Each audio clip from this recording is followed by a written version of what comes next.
오늘의 말씀 본문은 마가복음 8장 31절에서 38절입니다. 예수님께서 인자가 많은 고통을 받고 장로들과 대제사장과 율법학자들에게 배척을 당하며 죽임을 당하고 3일 뒤에 다시 살아날 것을 제자들에게 가르치셨습니다. 예수님께서 드러내놓고 말씀을 하시니 베드로가 예수님을 붙들고 말렸습니다. 예수님께서 돌아서서 제자들을 보시고 베드로를 꾸짖으셨습니다. 사탄아, 내 뒤로 썩 물러나라. 너는 하나님의 일은 생각지 않고 사람들의 일을 생각하는구나. 예수님께서 제자들과 사람들을 불러 말씀하셨습니다. 누구든지 나를 따르려면 자기를 부인하고 자기 십자가를 지고 나를 따라오너라. 누구든지 자기 목숨을 구하고자 하면 잃을 것이다. 누구든지 나와 복음을 위하여 자기 목숨을 버리면 목숨을 구할 것이다. 만일 온 세상을 얻고도 자기의 생명을 잃는다면 무슨 유익이 있겠느냐? 사람이 자기 영혼을 무엇과 바꾸겠느냐? 누구든지 이 음란하고 죄가 많은 세대에서 나와 내 말을 부끄럽게 여기면 인자도 아버지의 영광으로 천사들과 함께 올 때 그를 부끄럽게 여길 것이다. 오늘 본문 말씀에서 우리는 제일 먼저 베드로의 모습을 잘 관찰해 볼 필요가 있습니다. 예수님은 제자들에게 자신이 예루살렘에 가서 죽임을 당해야만 한다라고 말씀하시죠. 이 말을 듣고 베드로가 예수님을 꾸짖기 시작했습니다. 여러분, 꾸짖는다는 표현이 참 낯설죠. 쉬운 성경에는 그냥 베드로가 붙들고 말렸다라고 표현되어 있고요. 개역개정판에는 항변했다라고 말씀합니다. 항변했다는 말, 예수님을 꾸짖는 태도를 이야기하는 건데요. 아마도 베드로의 감정을 잘 드러내주는 다양한 표현이라고 생각이 됩니다. 베드로를 비롯해서 그 당시에 예수님을 따르던 많은 사람들에게 예수님 자신이 죽는다는 일은 있을 수 없는 것이죠. 예수님은 그들의 왕이 되셔야 될 분이지 자기 목숨을 내놓아야 할 그런 분이 아니기 때문이잖아요. 여러분, 예수님이 없다면 그분이 시작하신 하나님 나라 운동은 더 이상 아무 의미가 없습니다. 그렇기 때문에 어떤 면에서 베드로가 했던 행동은 충분히 이해할 만한 것이죠. 그런데 예수님이 베드로를 공감해 주시지 않았고요. 가장 신랄한 말로 동원해서 꾸짖으셨어요. 고발자야, 내 뒤로 물러가라. 예수님은 베드로의 입에서 나오는 말이 단순히 예수님을 깊이 생각해주는 그런 충고가 아니라는 걸 아셨던 거예요. 베드로는 자기도 모르게 고발자였던 사탄이 예수님의 귀에 대고 늘 속삭이던 말을 했던 거죠. 예수님이 광야에서 금식하시던 때부터 사탄은 이렇게 속삭였습니다. 예루살렘에 가서 죽겠다니 그게 무슨 소린가? 그렇게 하면 모든 게 끝장이야. 너는 잘하고 있어. 조금 더 많은 사람의 병을 고치고 조금 더 많은 비유를 가르치면 사람들이 너의 메시지를 받아들일 거야. 어리석은 짓 하지 마. 극단적인 행동으로 사람들을 자극하지 마. 조금씩 천천히 진행하라고. 그러면 효과가 있을 거야. 이런 식으로 사탄은 예수님을 위하는 척 하면서 예수님이 진행하시는 하나님의 일을 어떻게 해서든지 망치려고 했습니다. 그런데 그런 사탄의 말이 예수님과 가장 가까운 제자의 입에서 나왔던 거죠. 왜 사탄이 베드로까지 이용해서 예수님의 죽음을 막으려고 했던 것일까요? 만약 예수님이 예루살렘에 올라가셔서 돌아가신다면 사탄의 계획이 모두 끝장나기 때문입니다. 예수님의 죽음으로 인해서 하나님의 백성, 하나님의 계획, 하나님의 멋진 창조 세계를 망치려고 했던 사탄의 계획이 끝이 나기 때문이죠. 반대로 예수님을 살살 달래서 십자가에서 멀어지게 만들면 예수님은 나이 들어서 침대에서 편안하게 죽음을 맞을 것이고요. 수많은 좋은 기억과 온갖 훌륭한 말씀, 중풍병자를 치유한 것 같은 업적들이 남아있겠죠. 하지만 안타깝게도 이 세상은 구원받지 못한 상태 그대로 남게 됩니다. 다행히도 예수님은 자신이 죽어야 하지만 그분의 백성인 우리가 죽지 않는다는 사실을 아셨어요. 만약 예수님이 죽지 않으신다면 우리가 그 죽음을 맞아야 하는 거죠. 우리가 저지른 죄의 결과는 죽음이기 때문입니다. 그런데 예수님께서 십자가에 달려 돌아가심으로써 우리가 죄에서 구원을 받았습니다. 베드로는 사탄처럼 예수님이 그 일을 하시지 못하게 막으려고 했던 거예요. 그래서 예수님이 그를 책망하신 것이죠. 예수님은 베드로를 책망하는 것으로 말씀을 끝맺지 않으셨습니다. 예수님 곁에 있던 제자들과 수많은 무리들에게 중요한 말씀을 한 가지 더 하셨어요. 예수님이 죽으신 것처럼 그들도 죽어야 한다는 사실을 말씀하셨죠. 예수님은 제자들과 무리들을 그분의 발자취를 따르는 길로 초대하고 계십니다. 그리고 지금 우리들도 그 길로 초대하세요. 이 초대에 응하려고 할 때마다 사탄은 예수님께 속삭이듯 우리에게도 이렇게 말할 겁니다. 너무 극단적인 생각을 하지 마. 섣불리 행동하지 마. 사람들이 너를 광신도라고 생각하게 만들고 싶어? 십자가에 관한 이야기는 꺼내지도 마. 사탄은 우리들이 하나님 나라와 십자가라는 메시지를 부끄러워하거나 회피하게 만들려고 합니다.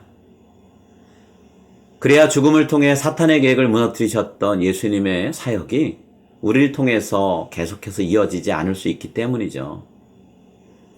이제 우리는 사탄의 달콤한 말을 듣고 사탄이 제시한 편안한 길을 걸을 것인지 아니면 예수님의 거룩한 초대에 응해서 예수님과 함께 십자가의 거친 가시밭길을 걸을지 결정해야만 합니다.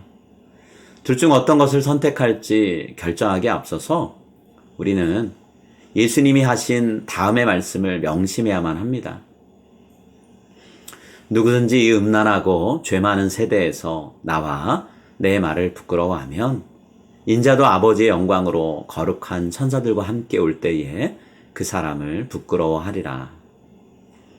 예수 그리스도의 복음을 부끄러워하지 않고 날마다 십자가의 길을 걸으며 예수님과 함께 동행하는 것을 선택하는 우리 모두가 다 될 수 있기를 이 시간 소망합니다. 이제 오늘 주신 말씀을 붙잡고 다음의 기도 제목으로 함께 기도하시겠습니다. 매일같이 편안한 길을 선택하라는 사탄의 유혹을 받습니다.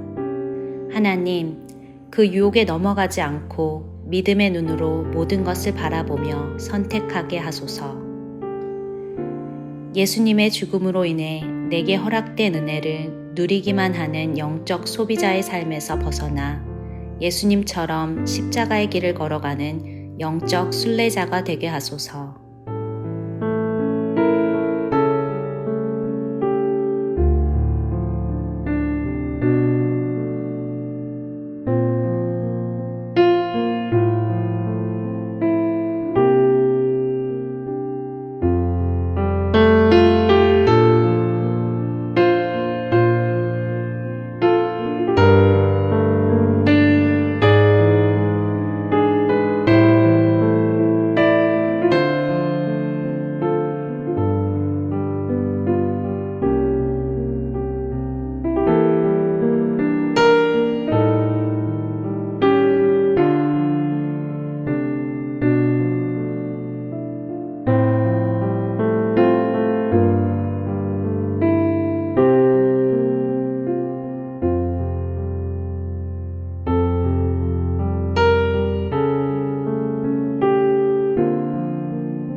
이제 오늘의 합심 기도 제목을 따라서 함께 기도하겠습니다.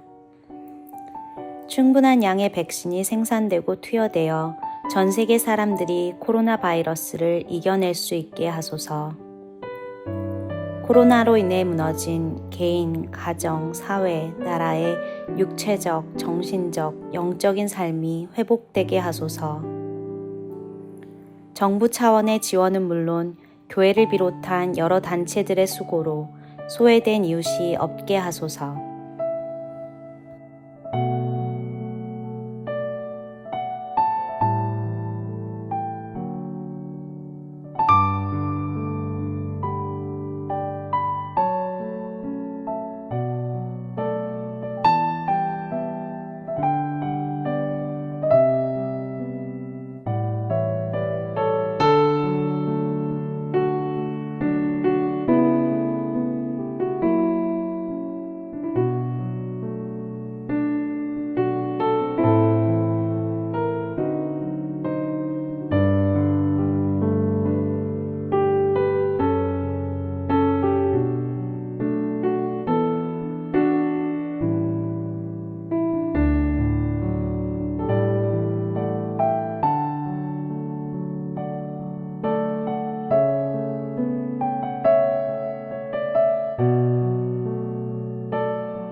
이제 다음 기도 제목을 놓고 함께 기도하겠습니다.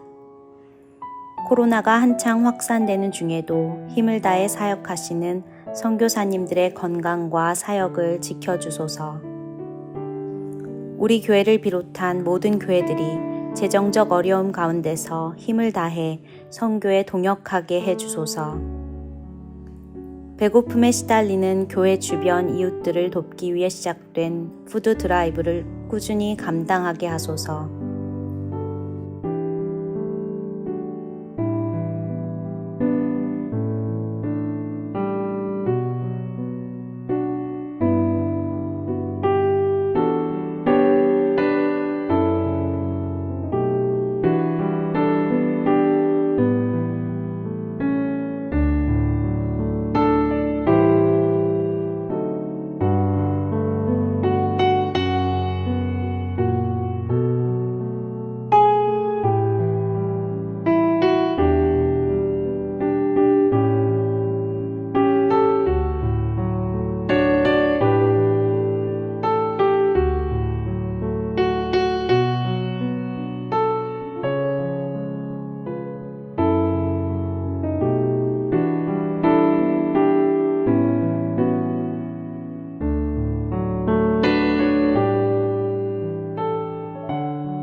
이제 다음 기도 제목을 놓고 함께 기도하겠습니다.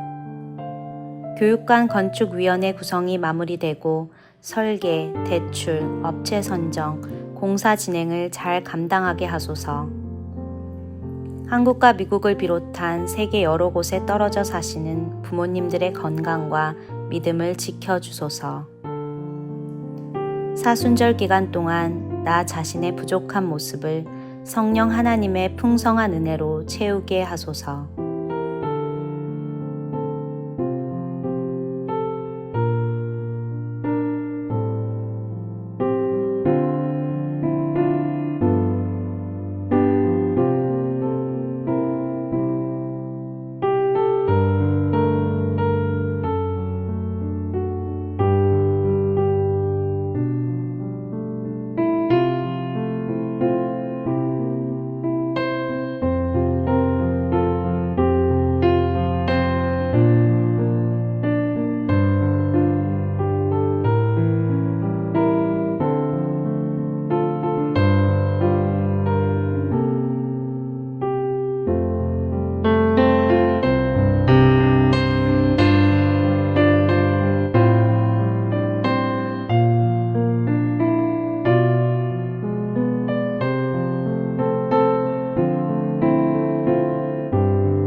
이제 자신과 가정을 위한 기도 제목을 놓고 함께 기도하겠습니다.